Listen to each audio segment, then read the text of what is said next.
All right, well, I'm getting ready to introduce legislation to legalize and regulate marijuana here in the state of Michigan.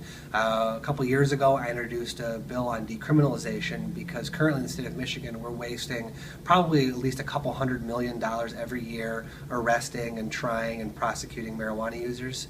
And that's not even counting the money that our citizens are wasting in lost work and going to court and hiring a lawyer. So there's a tremendous amount of time and money wasted on trying to enforce marijuana prohibition, and it's not working.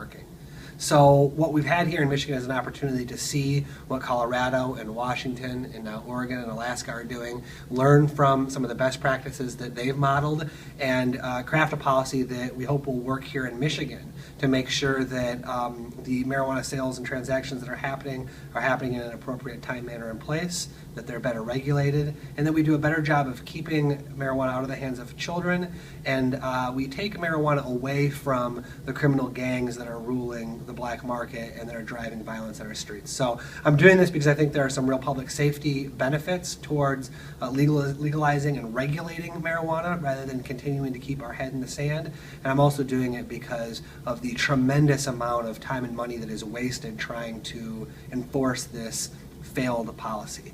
So just to wrap it up, the public, I think, is way ahead of the politicians on this issue. Public opinion is changing fast for both practical reasons and for philosophical reasons. And you're seeing Democrats and Republicans come together to say, let's try something new. Let's try something that might be more effective than what we're doing now, which is very costly and isn't working for any of our goals.